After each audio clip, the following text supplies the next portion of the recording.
Once you meet someone, you never really forget them. It just takes a while for your memories to come back to you. In 2001, something magical happened in cinema. A Japanese animated film about a 10-year-old girl stumbling into a world of spirits and gods became the highest-grossing film in Japanese history. A record it held for nearly 2 decades until Demon Slayer, Mugen Train, finally surpassed it in 2020. That film was Spirited Away, and if you thought it was just a beautiful children's movie, you're about to discover just how deep this rabbit hole goes. Because here's the thing most Western audiences don't realize. Nearly every single frame of this film is packed with references to Japanese mythology, Shinto beliefs, Buddhist philosophy, and ancient folklore that's been passed down for thousands of years. Director Hayao Miyazaki didn't just create a fantasy world. He brought Japan's spiritual heritage to life in ways that most viewers outside of Japan never fully understood. The numbers alone tell you this film is special. It grossed over $395 million worldwide, making it one of the most successful non-English animated films ever made. It won the Academy Award for Best Animated Feature in 2003, the first and still only hand-drawn non-English animated film to ever win that award. It won the Golden Bear at the Berlin International Film Festival, becoming only the 3rd animated film to receive that honor. In 2016, it was voted the 4th greatest film of the 21st century by 177 film critics from around the world. Not the 4th greatest animated film, the 4th greatest film, period. But the box office numbers and the awards only scratch the surface of why this movie matters. Spirited Away arrived at a time when animation was widely perceived as a genre solely for children, and when cultural differences often became barriers to the global distribution of animated works. Yet this intensely Japanese story, filled with gods and spirits that many Western viewers had never heard of, managed to resonate with audiences around the world on a profound emotional level. How? How does a film so deeply rooted in one culture's mythology speak so powerfully to people from completely different backgrounds? The answer lies in what Miyazaki understood better than almost any filmmaker alive. Mythology isn't just a collection of old stories. It's a language, a way of expressing universal truths about human experience through symbols, metaphors, and archetypes that transcend cultural boundaries. Today, we're going to learn that language. We're going to pull back the curtain on Spirited Away and reveal the ancient myths, the hidden symbolism, and the profound cultural meanings that transform this movie from a simple adventure story into something far more extraordinary. By the end of this video, you'll never watch this film the same way again. So let's begin at the very beginning with the film's original title. Most English-speaking audiences know this film as Spirited Away, but that's actually a fairly loose translation. The original Japanese title is far more revealing, Sen to Chihiro no Kamikakushi, which literally translates to Sen and Chihiro's Spiriting Away, or, more accurately, Sen and Chihiro's Kamikakushi. And that word Kamikakushi is where things get fascinating. Kamikakushi literally means hidden by the gods, or spirited away by divine beings. It's composed of 2 Japanese words, kami, meaning gods or spirits, and kakushi, meaning hidden or concealed. This wasn't just a phrase Miyazaki invented for the movie. It's an ancient Japanese belief that has existed for centuries. In traditional Japanese folklore, when someone disappeared mysteriously, especially a child, people would often explain it as kamikakushi. The person had been taken by the kami, the spirits and deities of the Shinto religion. This belief was particularly common in rural Japan, where unexplained disappearances in forests or mountains were attributed to supernatural forces. The historical records are filled with accounts of kamikakushi, children who wandered into the mountains and never returned, travelers who vanished on remote roads, workers who walked into the forest one morning and were never seen again. In a pre-scientific age, when the natural world was vast and largely unexplored, these disappearances demanded explanation, and the explanation was the gods. But Kamikakushi wasn't always permanent.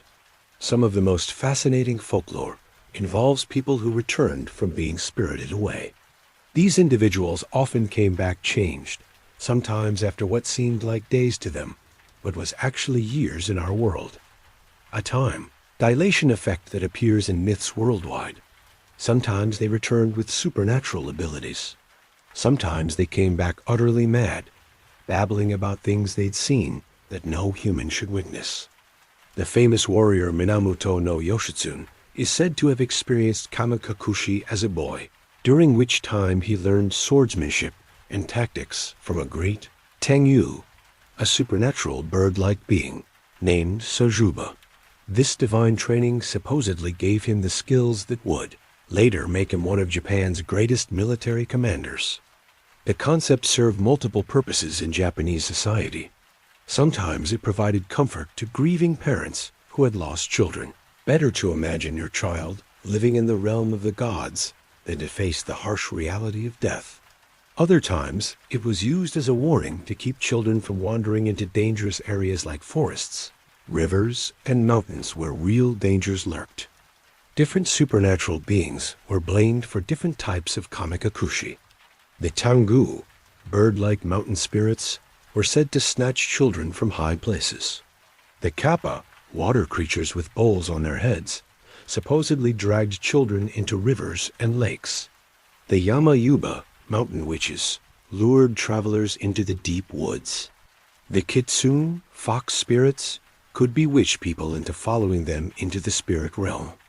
But beyond these practical applications, Kamikakushi represented something deeper, the thin boundary between the human world and the spirit realm, a boundary that could be crossed at any moment. And here's where it gets really interesting. Kamikakushi typically happened to children. The belief held that children were especially vulnerable to being taken by spirits because they hadn't yet fully established their identity in the human world. They existed in a liminal state between innocence and adulthood, making them more susceptible to the pull of the supernatural. Sound familiar? That's exactly Chihiro's situation at the beginning of the film. She's 10 years old, no longer a small child, but not yet a teenager. She's in the middle of a major life transition, moving to a new town and leaving everything she knows behind. She's literally crossing a threshold from one life to another, and that makes her the perfect candidate for Kamikakushi. The very first visual clue we get that something supernatural is happening comes early in the film, when Chihiro spots a small Shinto shrine with little stone houses on the side of the road. These are Hokora, miniature shrines dedicated to minor kami. Then she sees the torii, the distinctive red gate that marks the entrance to sacred Shinto space, leaning against a tree, almost hidden. These visual cues would immediately signal to a Japanese audience, we're approaching the boundary between worlds. We're about to enter sacred space. The gods are near. When Chihiro and her parents enter that mysterious tunnel and cross into the spirit world, they're not just having a fantasy adventure. They're experiencing Kamikakushi in its most literal sense. The gods have hidden them away from the human world. But the title also gives us another crucial piece of information. Sen and Chihiro. This isn't just about one girl, it's about two identities. And that duality, as we'll discover, is central to everything that happens in the spirit world. One of the most pivotal moments in Spirited Away occurs when Yubaba forces Chihiro to sign a work contract and, in doing so, steals most of her name. The kanji characters literally fly off the paper, leaving only a single character behind. From that moment on, Chihiro becomes Sen. To Western audiences, this might seem like a quirky magical plot device. But in Japanese culture, and particularly in Shinto belief, names carry profound spiritual significance. Taking someone's name is essentially taking their identity, their autonomy, their very soul. Let me explain how the name change actually works, because it's a beautiful piece of Japanese linguistic symbolism that gets lost in translation. Chihiro's full name is written in Japanese kanji as composed of two characters. The first character, Chi, means 1,000, The second character, Hiro, means to search or to seek. Together, her name can be interpreted as 1,000 questions, or one who seeks 1,000 times. What a perfect name for a curious 10-year-old girl embarking on a journey of discovery. When Yubaba steals her name, she takes the second character, leaving only. But here's the clever part. In Japanese, kanji characters can be pronounced in multiple ways. The character can be read as she, its konyomi, or Japanese reading, or as sen, its onyomi, or Chinese-derived reading. Yubaba doesn't just remove part of Chihiro's name, she changes how it's pronounced. By forcing the Chinese reading sen instead of the Japanese reading chi, Yubaba is stripping away not just Chihiro's identity, but also her connection to her Japanese heritage. It's a subtle but profound form of cultural erasure. This theme of name stealing has deep roots in Japanese folklore and history. In Shinto belief, knowing something's true name gives you power over it. This is why many Japanese deities have secret names that are never spoken aloud. By controlling someone's name, you control their essence. Miyazaki himself explained this symbolism directly. To take a name away from a person is an attempt to keep them under perfect control. But here's a detail that most viewers miss. When Chihiro signs her contract, she appears to misspell one of the kanji in her family name, Ogino. She writes the character for dog instead of the correct radical for fire. The character she writes doesn't even exist in the Japanese language. Some fans have theorized that this was intentional, that clever Chihiro deliberately invalidated her own contract through this mistake. Whether or not this was Miyazaki's intention, it's a fascinating detail that adds another layer to the film's exploration of names and identity. Throughout the movie, we see how devastating the loss of a name can be. Haku has forgotten his true name entirely and is trapped in servitude to Yubaba. The other bathhouse workers have similarly lost their identities. Only by remembering who they truly are can any of them hope to be free. The message is clear. Your name is your identity, your history, your connection to everything that makes you who you are. Lose that, and you lose yourself. The central setting of Spirited Away Yubaba's magnificent bathhouse is far more than just a fantasy location. It's a deeply meaningful space rooted in both Japanese spiritual practices and cultural history. In Shinto belief, ritual purification, hare, is one of the most important practices. The idea is that impurities accumulate on us through daily life, and these impurities must be cleansed through water.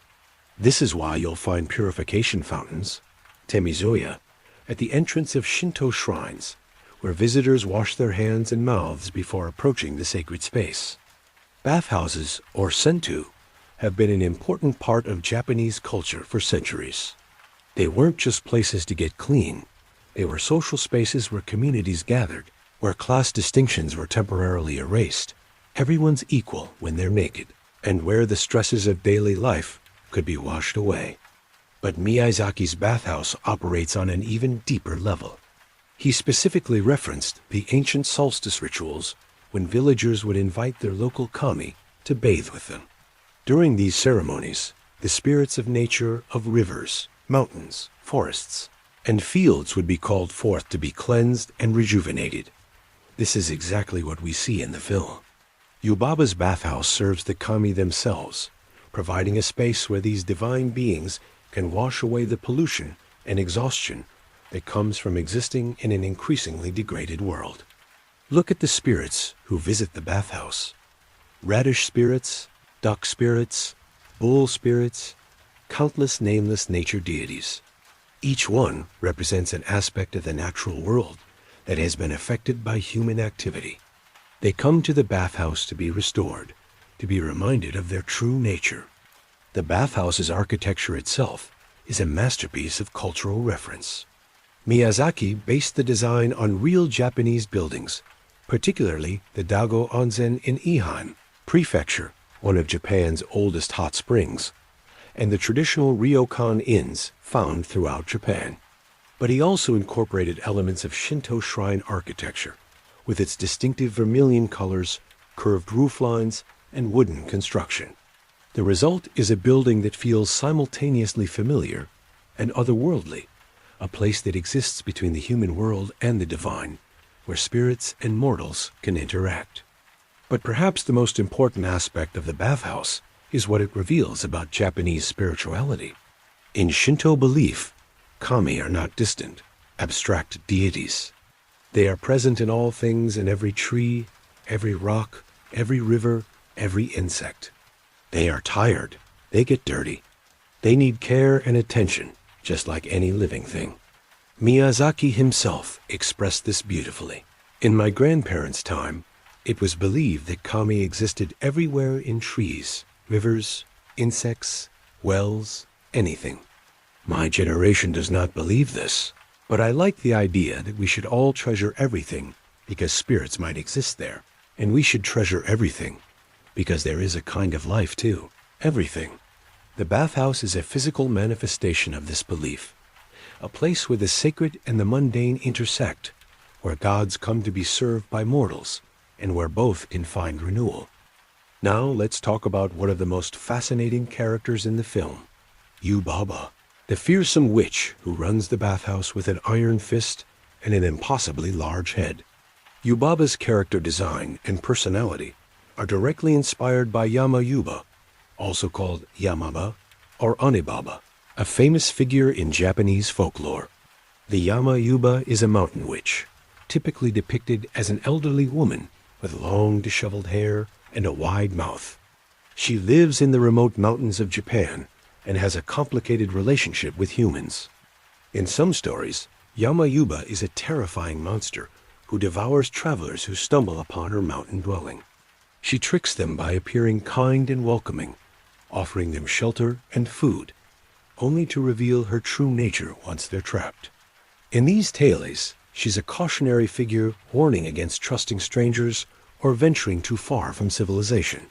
But in other stories, Yama-yuba is far more nuanced. She's depicted as a helpful spirit who assists with housework, brings good fortune to those who treat her with respect, and even raises abandoned children. Some versions portray her as a protective mother figure who defends the innocent. Sound familiar? That's Yubaba to a T. On one hand, Yubaba is genuinely terrifying. She threatens to turn Chihiro into a pig. She steals names to enslave workers. She sends her apprentice Haku on dangerous missions that nearly kill him, and she rules her bathhouse through fear and intimidation. Her greed is bottomless. She literally weighs the gold that No Face produces, oblivious to the chaos he's causing. But on the other hand, Yubaba shows unexpected moments of warmth. She lavishes love on her giant baby, Bo. She celebrates with genuine joy when Chihiro successfully cleans the stink spirit. She keeps her promise to Chihiro at the end of the film, even though she clearly doesn't want to. She's not pure evil, she's complicated, just like the Yama-yuba of folklore. The visual design reinforces this connection. Yubaba's enormous head, exaggerated features, and shape-shifting abilities all echo traditional depictions of the mountain witch. Her ability to transform into a bird and fly recalls the supernatural powers attributed to Yama-yuba in various legends. But here's where it gets really interesting. Yubaba has a twin sister, Zeniba. The existence of identical twin witches in Spirited Away is a brilliant stroke of storytelling that draws on multiple cultural traditions. In Japanese folklore, the concept of opposing but connected forces is deeply embedded. Think of yin and yang, creation and destruction, life and death.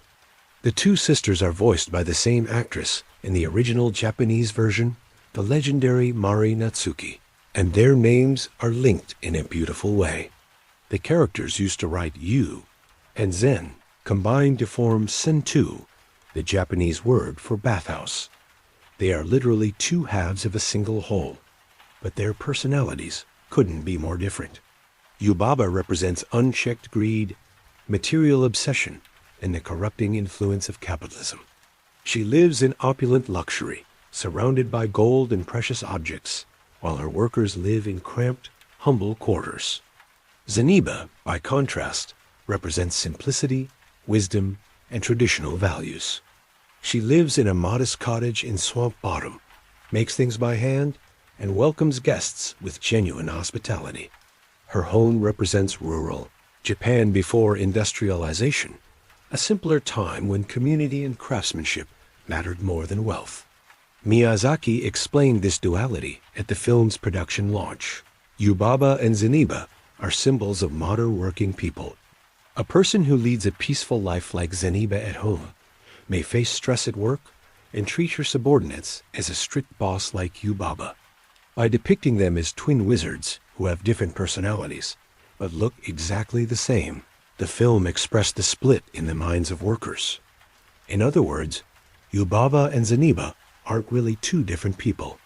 They're two aspects of the same person, the person we become at work versus the person we are at home, our public face versus our private self. Interestingly, Yubaba also shares characteristics with the Slavic figure Baba Yaga, the famous witch of Russian folklore. Both are powerful elderly women who control magical spaces. Both can shapeshift. Both have complicated relationships with children. And both serve as gatekeepers between the mortal world and the supernatural. Miyazaki has acknowledged this connection. He even included an actual Baba Yaga in his 2010 short film Mr. Doe and the Egg Princess. The twin witches represent the film's refusal to deal in simple moral absolutes. Neither is purely good or purely evil. Both are capable of kindness and cruelty. The real question isn't which one is the good twin. It's whether we can integrate both aspects of ourselves into a balanced whole. If Yubaba represents the corrupting influence of materialism, then Haku represents something that has been lost, the sacred connection between humans and nature. Haku is one of the most beloved characters in Spirited Away, and for good reason. He's mysterious, protective, capable of incredible gentleness, and also genuinely dangerous. He's Chihiro's first ally in the spirit world, but he's also Yubaba's servant who does her bidding without question. He helps Chihiro survive her first terrifying night in the spirit realm, feeding her when she's too frightened to eat, but he also steals from Zeniba and lies to protect Yubaba's interests. The revelation of his true identity is one of the film's most emotionally powerful moments. Haku is Nijihami Kohaku Nushi, literally the god of the swift amber river, or more simply, the spirit of the Kohaku River. In Japanese, his name breaks down beautifully. Nijihami implies noble lineage and connects to Nijihaya no Mikoto, an ancient Japanese deity of sun and agriculture. Kohaku means amber, Nushi means spirit or master. The name Haku itself means white, which is reflected in his white clothing and his white dragon form. He wears traditional Shinto priest garments, the hakama and karijinu, which immediately signals to Japanese audiences that he is a divine being, not merely human. Haku's character draws heavily on Japanese dragon mythology. Unlike Western dragons, which are typically depicted as fire-breathing monsters to be slain, Japanese dragons are water deities associated with rivers, lakes, and the sea. They are benevolent forces, bringing rain for crops and protecting water sources. They can shapeshift between dragon and human forms, and they are worthy of reverence rather than fear. The differences between Eastern and Western dragons are profound. Western dragons hoard gold in caves and must be defeated by heroes. Eastern dragons flow through water and sky, bringing life-giving rain and good fortune. Western dragons are obstacles to be overcome. Eastern dragons are beings to be honored and respected. Japanese dragons always have 3 toes. Chinese dragons have 5. Korean dragons have 4. And Haku's dragon form follows this rule precisely. His serpentine body, flowing mane, and 3-toed claws mark him as distinctly Japanese. Specifically, Haku resembles the Mizuchi, a type of water dragon mentioned in the ancient Japanese text Nihon Shoki, the Chronicles of Japan. According to legend, these serpent-like dragons inhabited rivers and could be either beneficial or dangerous depending. on how humans treated them and their waters.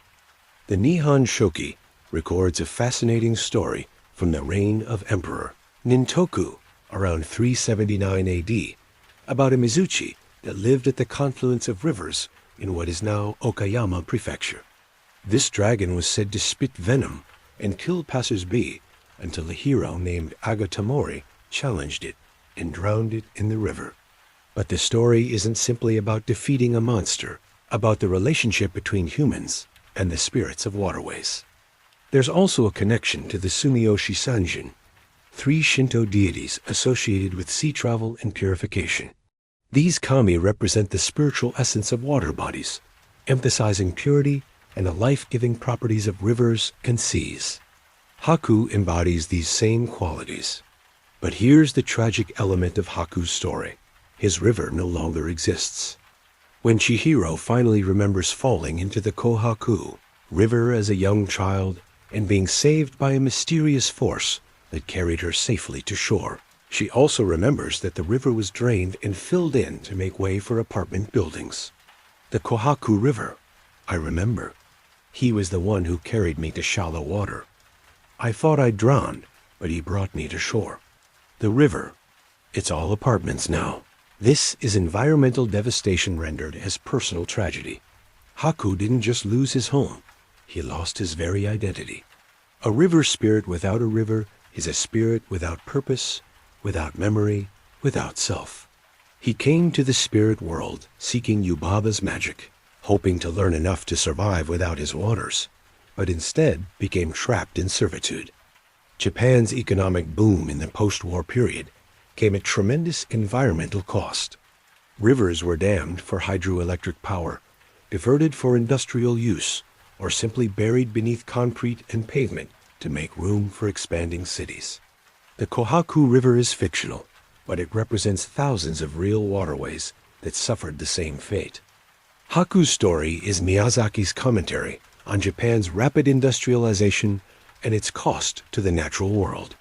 Rivers were dammed, diverted, or buried entirely to make way for urban development. The kami of those rivers, beings that had been revered for thousands of years, were essentially killed by progress.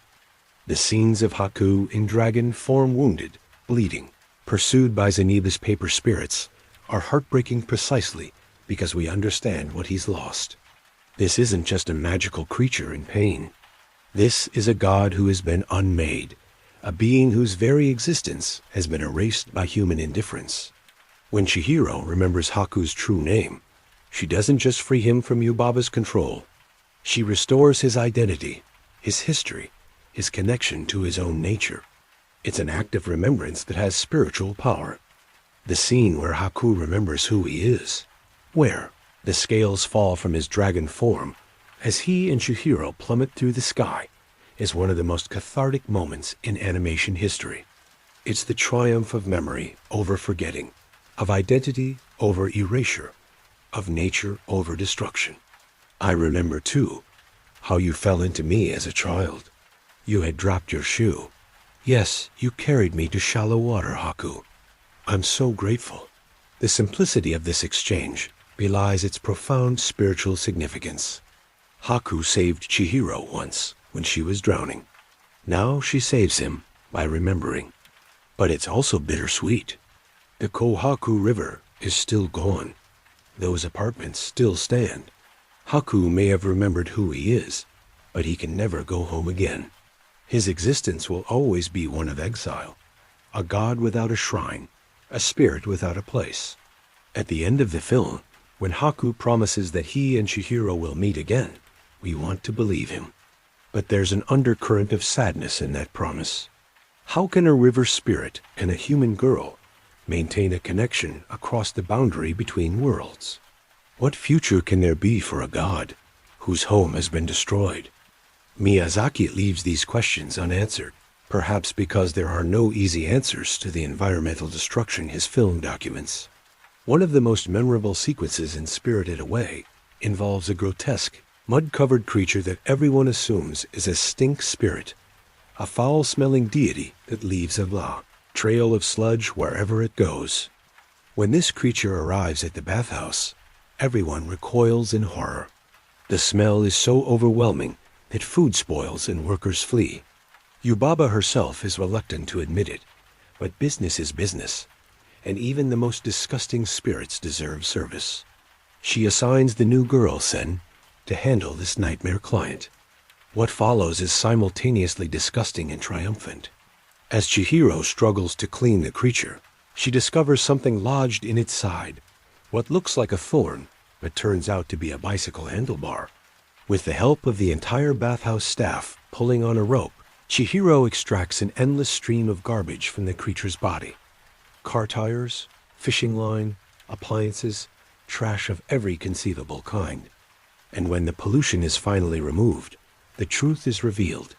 This was never a stink spirit at all.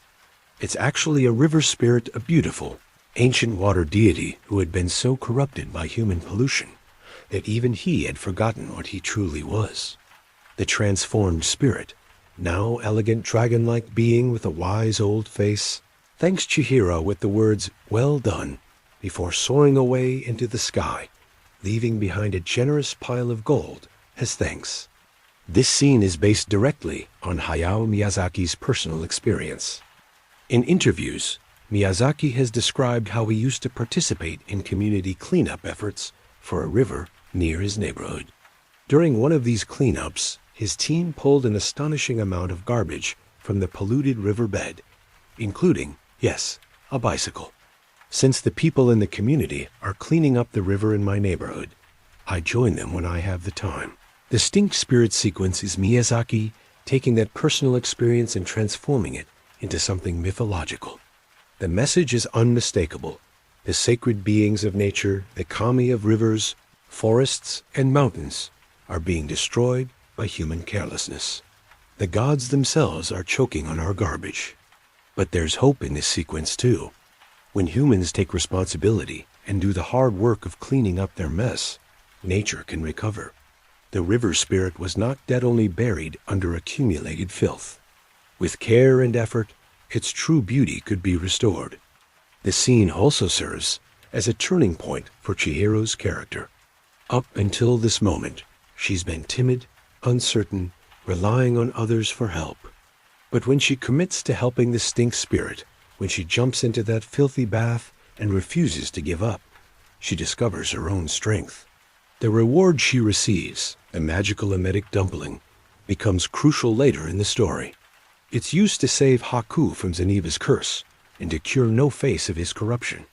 The gift from the grateful river spirit saves multiple lives.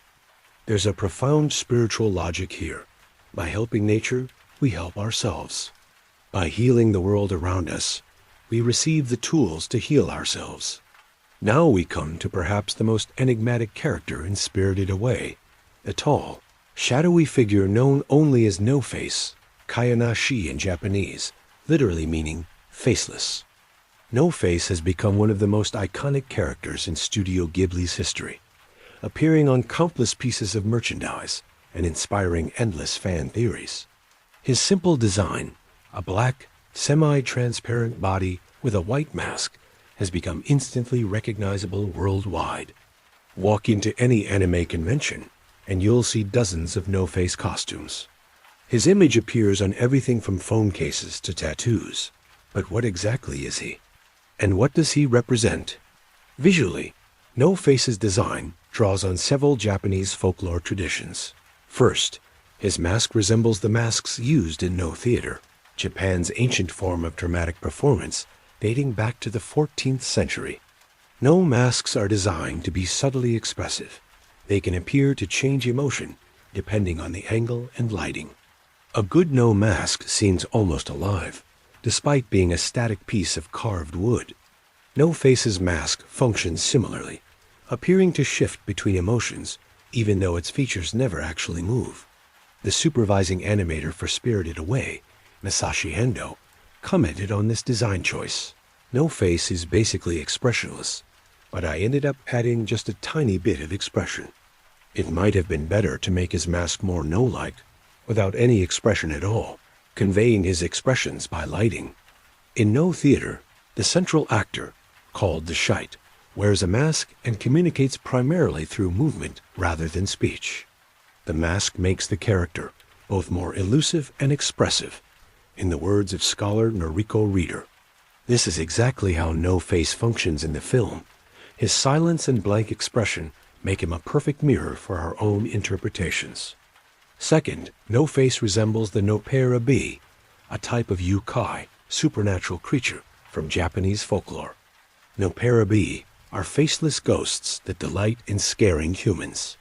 They typically appear as normal people at first, drawing their victim in and then suddenly reveal their blank, featureless face. Miyazaki inverts this trope. No-Face wears a mask that appears to have features, but behind it, there's nothing. Third, No-Face's dark, semi-transparent body may be inspired by shadow spirits, common in Japanese ghost stories, beings made of darkness itself. His ability to shift in and out of visibility, appearing and disappearing like smoke, reinforces this connection. Interestingly, the physical appearance of No-Face was also influenced by the silkworm Bombyx mori, according to character designer Masashi Ando. This gives him a larval quality, something not fully formed, still in the process of becoming. But beyond these visual references, No-Face is primarily a symbolic character, and Miyazaki has been deliberately vague about what he symbolizes, leaving room for interpretation. One popular reading is that No-Face represents loneliness and the desperate need for connection. When we first see No-Face, he's standing alone on the bridge to the bathhouse, transparent and ignored by everyone who passes. He has no voice, no face, no identity. He's utterly alone, watching the world go by without being part of it. Nobody even acknowledges his existence. For all practical purposes, he doesn't exist. Then Chihiro does something unprecedented. She acknowledges him. She makes eye contact. She invites him inside to get out of the rain. Please, come in before it starts raining. This simple act of kindness transforms No-Face's existence. Finally, someone has seen him. Finally, someone has treated him as if he matters. He becomes obsessed with Chihiro, following her through the bathhouse, trying to give her gifts, desperate to maintain that connection. But No-Face doesn't understand how relationships work. He has no sense of self, no internal compass. Instead, he takes on the characteristics of whatever environment he's in and whatever beings he consumes. Chihiro doesn't look back during her walk through the tunnel. Why does she succeed where so many mythological figures fail? The answer lies in her growth throughout the film. At the beginning of Spirited Away, Chihiro is reluctant to move forward. She clings to her old home, her old school, her old life. She doesn't want to enter the tunnel. She doesn't want to change. By the end, she has learned to embrace transition. She has faced her fears, done difficult work, formed new relationships, and discovered strength she didn't know she possessed. She can walk forward without looking back because she's ready for what comes next. There's a subtle but important detail at the very end of the film. After Chihiro has passed through the tunnel and reunited with her parents, she does look back at the tunnel entrance. But she's already on the other side. She's already made it through the transition. Now she can look back and reflect, taking the lessons of her journey with her. The hair ties Aniba gave her sparkles briefly in the light, a reminder that the spirit world was real, that her experiences mattered, even if her conscious memories fade. One question has puzzled viewers since the film's release. In Yubaba's final test, how did Chihiro know that none of the pigs were her parents? Yubaba presents Chihiro with a pen full of pigs and demands she identify which ones are her mother and father. If she chooses correctly, she and her parents go free. If she chooses incorrectly, she's stuck forever. The stakes couldn't be higher. The assembled spirits of the bathhouse watch in anxious silence. Yubaba smirks, confident in her trap. Chihiro approaches the pen, studies the pigs, and she says, "There's no pigs here. None of these are my mom or dad." She's right. Yubaba's contract bursts into flames. and Chihiro has won her freedom. But how did she know? The pigs all look identical. Her parents would be unrecognizable in their transformed state. This isn't a test of perception. It's apparently impossible. Several theories have emerged over the years. Theory 1. Supernatural perception. Some fans theorize that Chihiro developed supernatural perception during her time in the spirit world. After spending days among gods and spirits, her senses have expanded. She can now see things ordinary humans cannot, including the essential nature of beings, regardless of their physical form. This theory has some support in the film. Chihiro definitely becomes more attuned to the spirit world. As the story progresses, she can see and interact with beings that would have been invisible to her before. Perhaps this enhanced awareness allows her to sense that her parents' spirits aren't present in the pig pen. Theory 2.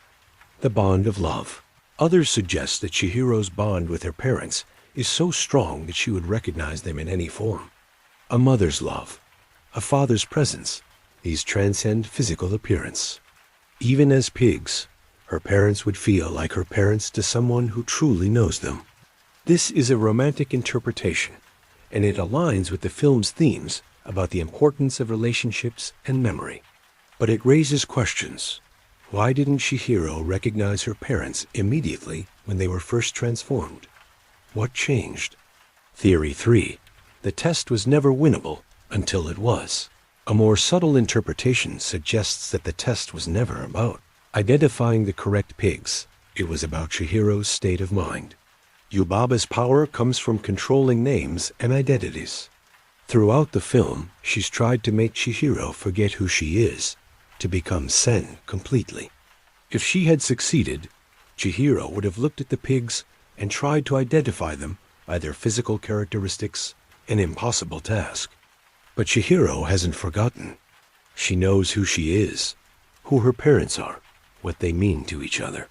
She approaches the test not with her eyes, but with her understanding. And from that place of centered identity, she recognizes that the question itself is wrong. The pigs aren't her parents, because her parents are defined by their relationship to her, not by their physical bodies. Nothing in that pen has that relationship. Therefore, none of them can be her parents. Studio Ghibli's response to a fan who asked this question supports the third interpretation. Chihiro knew that none of the pigs were her parents because her mindset had changed following her experiences in the underworld. It's not about supernatural powers or even parental bonds in the conventional sense. It's about identity, knowing who you are so completely that you can't be fooled by appearances, contracts, or tricks. The final test is ultimately a test of memory and identity. Can Chihiro remember who her parents are, even when everything is designed to confuse her? Can she hold on to her truth even when a powerful witch insists she choose between options that are all wrong? The answer is yes. And that's the real triumph of Spirited Away, not escaping the spirit world, but knowing who you are well enough that you can never be truly lost. There's a poignant irony in the scene. Chihiro's parents don't know what's happened to them. They don't know they were pigs. They don't know their daughter saved them. They don't know anything about the spirit world at all. But Chihiro knows. And in knowing and remembering, she proves that she has genuinely grown. At the beginning of the film, she was a sulky child being dragged to a new home against her will. By the end, she's someone who can stand before a witch, survey an impossible challenge, and speak the truth without flinching. The test isn't about identifying pigs. The test is about whether Chihiro has become the person she needed to become. And she has. When Spirited Away won the Academy Award for Best Animated Feature in 2003, it wasn't just a recognition of one film's excellence. It was a watershed moment for animation worldwide. This was the first hand-drawn animated film to win the Oscar since the category was created in 2001. The inaugural winner, Shrek, was computer animated. It was the first non-English language animated film to win. It remains the only Japanese animated film ever to receive this honor, despite Japan's rich animation tradition, and countless worthy candidates since. Miyazaki himself didn't attend the ceremony. He had opposed the Iraq War and didn't want to visit the United States during that period. The Oscar was accepted on his behalf by producer Toshio Suzuki, who thanked the Academy in English and Japanese. But the impact went far beyond awards. Spirited Away demonstrated that animation could be. The film is drenched in Japanese culture, Shinto beliefs, Buddhist philosophy, traditional architecture, specific historical references to the bubble economy, folk tales that Western audiences had never encountered. The bathhouse is based on real Japanese buildings. The spirits come from centuries of Japanese mythology. The themes reflect distinctly Japanese concerns about modernization and tradition. Yet audiences around the world connected with it deeply. The film grossed over $10 million in the United States, alone remarkable for a subtitled anime in 2002. It became a cultural phenomenon in countries as diverse as France, South Korea, and Brazil. This proved that cultural specificity isn't a barrier to universal appeal. It's often the source of it. By being authentically Japanese, Spirited Away touched something authentically human. The details were unfamiliar, but the emotions were universal. Fear of change, longing for home, the pain of growing up, the importance of remembering who you are. Hollywood had long assumed that animated films needed to be culturally neutral to succeed globally generic fantasy kingdoms, talking animals without national characteristics, stories that could take place anywhere. Spirited Away demolished this assumption. It succeeded precisely because it was so specifically, unapologetically Japanese. Spirited Away grossed over $395 million worldwide, breaking box office records in Japan and becoming one of the most successful non-English films ever made. For 19 years, it was the highest-grossing film in Japanese history. Not just the highest-grossing animated film, but the highest-grossing film period. Yet it never compromises its vision for commercial appeal. There are no sidekicks offering comic relief, no musical numbers, no romantic subplot in the conventional sense. The pacing is deliberate. The train sequence has no dialogue for several minutes. The ending is bittersweet rather than triumphant. The film trusts its audience completely. This combination of commercial success and artistic integrity was supposed to be impossible. The conventional wisdom held that accessible films couldn't be challenging, and challenging films couldn't be accessible. Spirited Away proved that audiences, including young audiences, would embrace complexity if you respected their intelligence. Miyazaki created Spirited Away specifically for 10-year-old girls, inspired by the daughters of his friend Seiji Okuda, who came to visit his mountain cabin each summer. He wanted to create a heroine they could look up to, a story that addressed what they held dear in their hearts. Yet the film resonates differently at different ages. Children respond to the adventure, the colorful spirits, the scary moments, the triumph of the ending. Teenagers connect with Chihiro's struggle for identity and independence. Adults find layers of meaning about memory, environmental destruction, the costs of modernization, and the difficulty of holding on to oneself in a world that wants to consume you. The film grows with its audience. Watch it at 10 and you'll see an adventure story. Watch it at 20 and you'll see a coming-of-age tale. Watch it at 40 and you'll see a meditation on loss, memory, and the world we're leaving to our children. By 2001, computer-generated animation was becoming dominant. Toy Story had launched the Pixar revolution in 1995. Shrek would win the first Oscar for Best Animated Feature. The industry was moving decisively towards CGI, and traditional animation studios were closing their doors. Spirited Away demonstrated that hand-drawn animation wasn't obsolete. It was simply a different language, capable of expressing things that CGI couldn't. The film's textures, its watercolor-inspired backgrounds, its subtle character animation, these create an aesthetic experience distinct from anything Pixar or DreamWorks was producing. The backgrounds alone are worth studying. Art director Yoji Takeshige and his team created environments that feel lived in, layered with history and detail. The bathhouse doesn't look designed. It looks accumulated, built up over centuries by beings with different aesthetics and needs. Every frame rewards close attention. The character animation similarly exploits what hand drawing does best. Chihiro's movements are subtly awkward, as a real 10-year-old's would be. Her facial expressions shift fluidly, capturing emotions that might be impossible to render convincingly in Italian CGI. No Face's unsettling presence comes partly from his traditional animation. He moves in ways that feel wrong, organic but alien. Studio Ghibli proved that traditional animation could be a deliberate artistic choice rather than a technological limitation. In the decades since, a small but dedicated community of animators has continued working in the medium, inspired partly by Spirited Away's example. The film's success opened doors for international animation. Studios became more willing to distribute foreign animated films. Audiences became more receptive to subtitled or dubbed anime. Disney's agreement to distribute Studio Ghibli's films in the West, brokered partly by John Lasseter's enthusiasm for Miyazaki, brought an entire catalog of masterpieces to new audiences. A generation of animators was inspired to pursue careers in traditional animation after seeing what Spirited Away achieved. Animation schools reported increased enrollment. Young artists who might have assumed hand-drawn work was dead saw that it was very much alive.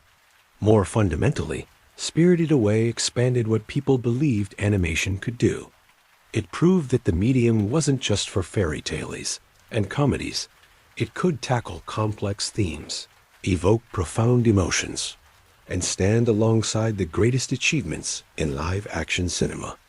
When the New York Times compiled its list of the best films of the 21st century in 2017, Spirited Away ranked second. When the BBC polled critics for the 100 greatest films of the 21st century in 2016, Spirited Away ranked fourth, the highest-rated animated film on either list. These aren't lists of the best animated films.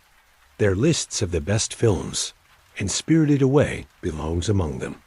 Before we close, let's acknowledge some of the other spirits and mythological references we haven't had time to fully explore. Throughout the bathhouse scenes, you may notice small, round, chicken-like spirits waddling around and squeezing into baths together. These are the Otori-sama, spirits that resemble chickens or chicks. They're based on Shinto deities associated with prosperity and good fortune, often worshipped at shrines dedicated to commerce and business success. Their presence in the bathhouse is appropriate. They're spirits associated with economic well-being, enjoying the services of an establishment built on commerce. Their cute appearance adds levity to scenes, but their genuine kami deserving of the same respect as any other spirit. On the ferry that arrives at the bathhouse early in the film, we see mysterious cloaked figures wearing paper masks. At first, only their masks are visible. Their bodies seem transparent or absent. These are the Kasuga-sama, spirits associated with the famous Kasuga Shrine in Nara. The Kasuga Shrine is one of the most important Shinto shrines in Japan, dedicated to the deity responsible for the protection of Nara and the Fujiwara clan. The spirits wearing its distinctive masks represent the divine messengers of this sacred place. Their translucent appearance suggests they exist partly in another realm, visible in our world only through their ritual objects. When spirits first begin arriving at the bathhouse, we see groups of figures wearing capes made of leaves and sporting large heads with tusk-like teeth. These are the Onama-sama in the film, inspired by the Namahage of Japanese New Year traditions. In the Oga Peninsula region of Japan, the Namahage are figures who visit homes during the New Year, wearing ogre masks and straw capes, asking whether there are any crying children or lazy family members they can punish. While frightening in appearance, they're actually protective spirits who ward off evil and bring good fortune for the coming year. Their presence at the bathhouse connects to the film's themes about tradition and the spiritual realm. These are beings from the margins of Japanese society rural traditions that urbanization has marginalized but not destroyed. Near the end of the film, when Chihiro, No Face, and Bo arrive at Swamp Bottom Station, they're met by a hopping paper lantern that guides them to Zeniba's cottage. This delightful creature is inspired by Suku Mogami, the concept that old objects can acquire spirits and come to life. According to Japanese folklore, objects that have existed for 100 years can develop souls. Umbrellas, sandals, lanterns, teapots, anything can become a Tsukumogami if it survives long enough. Some are mischievous, some are helpful, and some are simply strange. The hopping lantern is clearly helpful, loyally serving Zeniba by guiding visitors to her home. Its bouncing animation recalls other animated objects in folklore and suggests that even the most humble items in the spirit world have their own consciousness and purpose. Yubaba's bird form, a crow-like creature with her oversized human head, is never explicitly named in the film, but it's referred to as U-bird in supplementary materials. This bizarre transformation connects to the Yama-Yuba mythology. Mountain witches were often associated with bird-like qualities, particularly the ability to fly and the sharp, predatory nature of crows and ravens. The bird form also connects Yubaba to broader witch mythology worldwide. The image of witches transforming into birds appears across cultures, from the Strix of Roman folklore to the owl women of Mesoamerican legend. Miyazaki places Yubaba firmly in this international tradition, while keeping her distinctly Japanese. Lin, Chihiro's mentor and friend in the bathhouse, is identified as a Bayako, white fox spirit, in the original Japanese screenplay, though this is never stated in the film itself. Fox spirits, kitsune, are among the most famous yokai in Japanese folklore, known for their intelligence, magical abilities, and capacity to shapeshift into human form. If Lane is indeed a fox spirit, her kindness to Chihiro takes on additional meaning. In folklore, foxes can be dangerous or helpful depending on their disposition. Lin represents the helpful variety of spirit who chooses to assist a human in need, even at personal risk. The other bathhouse workers appear to be a mix of frog spirits, the men, and slug spirits, the women. Their exaggerated appearances reflect their animal natures, while their behavior mirrors the hierarchies and social dynamics of human workplaces. They're supernatural beings, but they gossip, compete for status, and worry about their jobs just like any human workers. Spirited Away is more than a film. It's an invitation to see the world differently. Through Chihiro's eyes, we're reminded that there might be spirits in the rivers we've paved over, gods in the forests we've cleared, meaning in the traditions we've forgotten. The film doesn't ask us to literally believe in kami. It asks us to consider what we lose when we reduce the world to mere matter. Miyazaki once said, "In my grandparents' time, it was believed that kami existed everywhere in trees, rivers, insects, wells, anything. My generation does not believe this, but I like the idea that we should all treasure everything because spirits might exist there. And we should treasure everything because there is a kind of life to everything." This is the film's deepest lesson. Whether or not you believe in literal spirits, treating the world as if it were inhabited by them, with respect, with care, with attention, would transform how we live. The Kohaku River was destroyed because no one valued it as more than a piece of real estate. If people had believed a river god lived there, would they have buried it under apartments? The stink spirit was created because humans treated a river as a garbage dump. If they had seen the river as sacred, would they have polluted it? Spirited Away offers a Shinto-inflected environmentalism that doesn't preach, but persuades. It makes us feel what environmental destruction means by showing us gods who have been wounded, displaced, or forgotten. Haku's tragedy isn't abstract, it's personal. The stink spirit's suffering is visceral.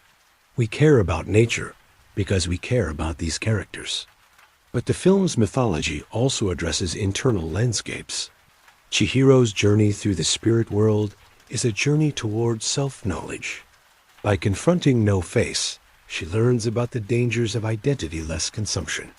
By helping Haku remember his name, she learns about the power of memory.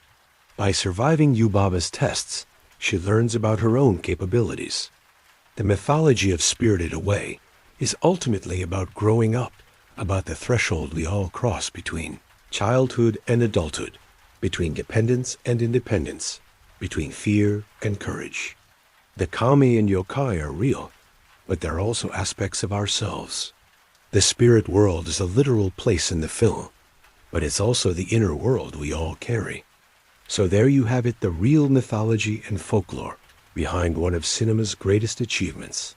From the ancient concept of Kamikakushi to the modern critique of consumer capitalism, from Shinto rituals to Greek myths, Spirited Away weaves together thousands of years of human storytelling into something entirely new. But here's the beautiful thing. You don't need to know any of this to be moved by the film. The mythology enriches the experience, but it doesn't create it. Spirited Away works because of its characters, its emotions, its images, the way it makes you feel like you've traveled somewhere real and returned changed. That's the mark of genuine mythology. The best myths aren't just stories we hear. They're stories we live through. They transform us. They leave us, like Chihiro, walking out of the tunnel with something valuable that we didn't have before, even if we can't quite remember what it is. Zeniba says it best. Once you do something, you never forget. Even if you can't remember. That's it for our deep dive into Spirited Away. If you learned something new, share this with a fellow Ghibli fan. Drop a comment telling me which mythology or folklore reference surprised you the most. And remember, the spirits are watching. The kami are everywhere. So treat everything you encounter today as if it might have a soul. Because it just might. Thanks for watching. Don't forget to leave a comment with where you're from and what time it is.